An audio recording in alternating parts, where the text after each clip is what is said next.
Bonjour à tous mes parents africains et bonjour à tous mes parents ivoiriens. C'est toujours et toujours votre frère Bijou d'Afrique du SLPG, seul le peuple gagne. Ouais. Mes parents ivoiriens et africains, c'est toujours seul le peuple gagne.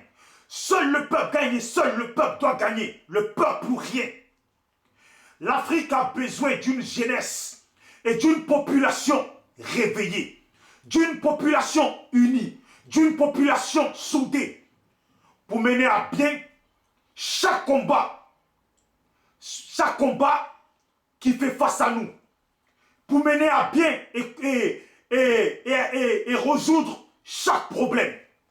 Vous voyez pourquoi je dis ça? Parce que ce que nous n'avons pas compris, nous les Africains, c'est que les Européens ont su le comprendre en venant chez nous. Quand les Européens sont venus chez nous, là, ils ont vite compris que nous les Africains, nous avions une manière de vivre, plutôt une façon de vivre qui n'était pas pour eux convenable. Alors, à quoi bon de chercher à nous éduquer à leur façon que de nous utiliser pour travailler leur terre et travailler leur route, leur chemin de fer. Vous voyez, c'est ça que les Européens ont vu chez nous. Et nous, aujourd'hui, l'Afrique a besoin des jeunes Africains et des Africains qui comprennent la société européenne. Vous voyez, là où les Européens utilisent toutes les forces présentes pour résoudre un problème et pour arriver à résoudre le plus vite possible un problème, nous les Africains, nous utilisons encore la manière de nos ancêtres. Quelle est cette manière? C'est la manière qui nous mène toujours. Les grands restent entre grands, les petits restent entre petits. Même quand on mange, les grands mangent entre grands, les petits mangent entre petits. Alors que dans la société européenne, tout le monde mange ensemble. Même le petit de 6 mois mange avec les adultes. Vous voyez? Et au final, à la fin de la bouffe, les adultes racontent des histoires et les petits participent. Vous voyez? C'est ça. Mais quand je dis qu'il faut comprendre la société européenne, c'est qu'il faut qu'aujourd'hui nous arrivons à comprendre que le oui, oui, oui qu'on disait hier, c'est fini. Il faut que nous arrivons à comprendre que quand il y a un problème là, il faut qu'on utilise toute notre force, toutes nos forces présentes. Même si on peut utiliser celui d'un enfant de 15 ans ou de 16 ans, il faut les utiliser. Car c'est ce qui se passe dans les pays européens. Vous voyez, ce que nous on ne fait pas là et qui nous retarde là, c'est ce qu'eux ils font et qui fait qu'ils sont toujours devant nous. Et après, ils nous prennent pour des moins que rien. C'est ça. Hier, un frère disait que beaucoup de viande dans une sauce ne gâche pas la sauce. Je ne sais pas si vous avez compris. Pour ceux qui parlent des filles de Babo, je vous dis, ne vous fatiguez pas. Je viens à peine de commencer sur elles. Car la communauté, car la société que nous avons besoin en Afrique, n'a pas besoin des gens qui restent en retrait. N'a pas besoin des gens qui ont des poids dans le cul, des gens qui sont des adultes et qui restent en retrait. Parce que, comme disait aussi hier le frère dans le commentaire, si on était là en train de discuter des biens et richesses, si on était là en train de se partager les biens et richesses de Babo, on les aurait vus depuis fort longtemps en train de se mêler dedans. Pour dire que ça appartient à nos pères, vous ne prenez pas. Vous ne prenez pas cette lustre parce que c'est à mon père. Vous ne prenez pas ce bijou parce que c'est à mon père. Et dans le combat de leur père qui est en prison, on ne les voit pas. Vous trouvez ça normal. Mais nous qui avons grandi en Europe, et nous et les Africains qui sont évolués dans la tête, comprennent très bien qu'il n'est pas normal que ces filles restent en retrait. Et je vous salue, vous les Africains, qui avez compris ça. Vous voyez? Allez interroger une personne comme Kémy Séba. Il va vous dire ce qu'il en pense de leur façon de rester en retrait. Allez interroger les petits jeunes là, de Paris, les petits noirs là, les petits immigrés de Paris là, qui sont nés là ou qui sont venus ici à l'âge de 10 ans et qui ont grandi ici depuis plus de 20 ans. Demandez-leur la façon des filles de Babo à rester en retrait. Qu'est-ce qu'ils en pensent? Ils vont vous dire Car ces jeunes sont évolués dans la tête, ont compris la société française, car ils ont subi ce qu'on appelle le déni de faciès. Ils ont subi ce qu'on appelle le racisme. Ils ont subi ce qu'on appelle le rejet. Et ils ont subi aussi l'œil, le regard du blanc face aux noirs et face aux immigrés. Vous voyez?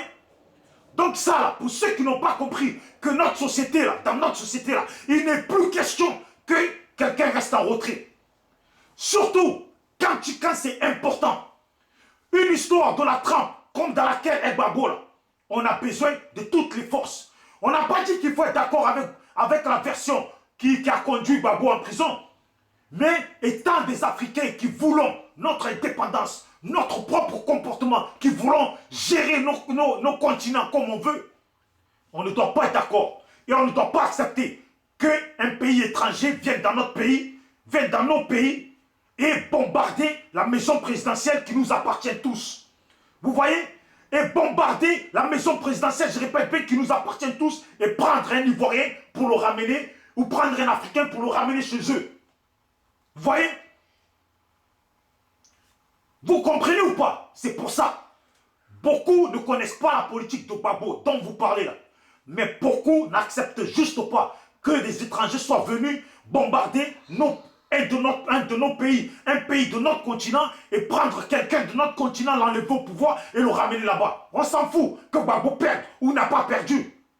Mais ce qu'ils ont fait, c'est inacceptable pour les Africains évolués qui ont compris, qui ont compris et qui n'acceptent pas de se faire marcher dessus. C'est tout. Vous avez compris? Donc pour ceux qui viennent prendre les défenses des soi-disant filles de Gbagbo, là, hein, vous là même, là, l'Afrique n'a pas besoin de vous. Vous tous qui estimez qu'elles doivent rester dans vos coins, là, vous et elles, l'Afrique n'a pas besoin de vous. Trop d'Africains se sont sacrifiés pour qu'aujourd'hui, on soit tous unis. Trop d'Africains se sont sacrifiés pour qu'aujourd'hui, on mène tous le combat ensemble pour l'Afrique. Car tout ce qui se passe en Afrique nous concerne tous. Tout ce que veulent les autres en Afrique, qui est bien pour l'Afrique, nous aussi on doit le vouloir. C'est ça. Tu as compris? Et vous avez compris? Donc, je vais m'arrêter là et je veux pas qu'elle soit longue. Je veux pas qu'elle soit longue, je vais m'arrêter là. Je salue tous les gens qui me contactent et qui nous contactent pour rejoindre le mouvement SLPG, car seul le peuple gagne. Le combat africain doit être le combat du peuple. Le combat africain doit être le combat de l'union. Le combat africain doit être le combat de tous. Personne ne doit rester sur le côté. Personne ne doit rester sur le côté.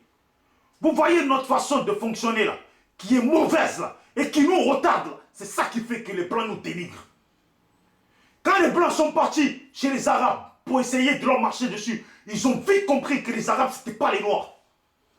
Vous avez compris? Ils ont vite compris que les Arabes, ce n'étaient pas les Noirs. Mais nous, là, même il y a des gens qui sont en France, ça fait des 10 ans, 15 ans, ils sont là. Mais tellement, malgré qu'ils sont en France, ils sont tellement restés dans la communauté ivoirienne, à parler d'Abobo, à Djamé, de parler de leur village. Ils n'ont jamais su comprendre la société française et la société européenne. Pour pouvoir analyser les choses et quand il y a un problème qui concerne l'Afrique, pour pouvoir faire appel à tout le monde, pour qu'on se lève tous ensemble, pour résoudre le problème, pour faire front aux Blancs. Voilà. Et ces gens-là, ma vidéo ne vous concerne même pas. Je m'adresse seulement à tous les jeunes Africains réveillés, tous les Africains réveillés. Ceux qui ont compris qu'aujourd'hui, il est inacceptable que l'Afrique se fasse malmener. Il est inacceptable que vous venez, vous prenez nos parents, vous les ramenez, je ne sais où, pour faire ce que vous voulez. Tout cela, je vous dis big up.